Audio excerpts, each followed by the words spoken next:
একেই বলে ঠেলা। হ্যাঁ, দ্য বাকিংহাম মার্ডার্স এই সিনেমাটা রিলিজ করছে সেপ্টেম্বরের 13 তারিখ। এটা আগে নেটফ্লিক্স রিলিজ করার কথা ছিল, তো আজকে এটা ট্রেলার বেরিয়েছে এবং এটা কিন্তু ডাইরেক্ট ওটিতে রিলিজ করবে না, রিলিজ করবে হচ্ছে থিয়েটারে ফার্স্টে। এটাই হচ্ছে জ্বালা।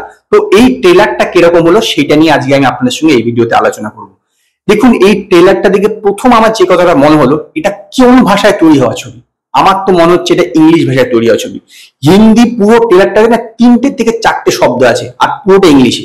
মানছি এটা ইউকে তে শুটিং হয়েছে, নো ডাউট ইউকের উপর ঘটনার উপর বেস করে সিনেমা, কিন্তু এর পূর্বেও তো এরকম বহু সিনেমা হয়েছে যেটা ভারতীয় হিন্দি সিনেমা ইউকে তে শুটিং হয়েছে এবং ইউকের উপর বেস করে। সেখানে কি হিন্দিতে কথা নেই? একটা ট্রেলার বানিয়েছো ভাই, তার পুরোটা ইংলিশে, তাহলে ইংলিশে সিনেমা বানাও। এইটার গল্পটা হচ্ছে 14ই নভেম্বর, ডেটটা মনে রাখবেন, তার কারণ হচ্ছে সেদিনকে হচ্ছে ইন্ডিয়াতে মানা হয় চিলড্রেন্স ডে।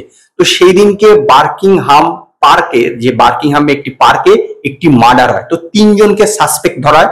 তো এর মধ্যে একজন সাসপেক্ট হচ্ছে মুসলিম এবং সে আন্ডার 18। তো তাকে যখন গ্রেপ্তার করা, চারিদিকে যারা মুসলিম কমিউনিটির আছে তারা সেখানে বিক্ষোভ দেখায় এবং তারপরে কিভাবে এই রহস্যটা ভেদ করছে করিনা কাপুর, সেটি হচ্ছে এই সিনেমার গল্প। যতটুকু আমি ট্রেলারটা দেখে বুঝতে পারলাম, হানসাল মেহতা ডাইরেক্ট করছে, করিনা কাপুর নিজেও এর প্রডিউসার এবং একতা কাপুর আছে এর সঙ্গে প্রডিউসার। তো এটা 13 তারিখে রিলিজ করছে।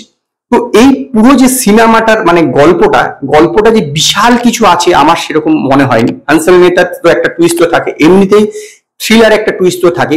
তো ওভারঅল যে ট্রেলারটা সেটা কিন্তু আমার বিশেষ আকর্ষণ করেনি। তার একটা বড় কারণ হচ্ছে ভাষাটা। আমার মনে হলো এটা ইংলিশ সিনেমা এবং করিনা কাপুর তাতে অভিনয় করছে। এবং একে একটি বিশেষ বৈশিষ্ট্য, সেটা হচ্ছে করিনা কাপুরের লুকস। এতে কিন্তু প্রায় করিনা কাপুরকে মেকআপহীন দেখবেন, মানে দেখে ঘাবড়ে যাবেন না। করিনা কাপুর অ্যাকচুয়ালি এরকমই দেখতে, প্রায় মেকআপহীন, মানে আমি বলছি না ফুল মেকআপহীন, কিন্তু প্রায় মেকআপহীন অবস্থাতে আপনার করিনা কাপুরকে এই যে সিনেমাটাতে দেখবেন, দেখে অনেকটা অদ্ভুত লাগবে যদিও, কিন্তু তথাপি এরকমই অ্যাকচুয়ালি করিনা কাপুর দেখতে। তো ট্রেলারটা ওভারঅল ওকে ওকে বলতে পারেন, বিশেষ যে আকর্ষণ ক্রিয়েট করেছে সেরকম কিছু না।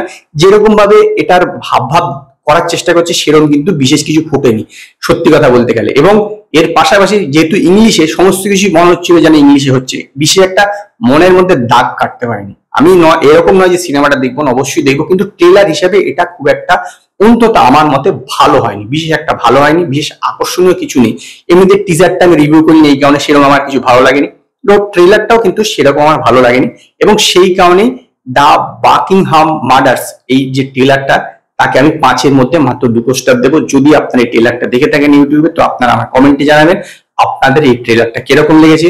যদি আপনাদের এই ভিডিওটি পছন্দ হয়, ভিডিওটিকে লাইক করুন, কমেন্ট করুন, শেয়ার করুন, আর নতুন নতুন আপডেটের জন্য আমার চ্যানেলকে সাবস্ক্রাইব করুন।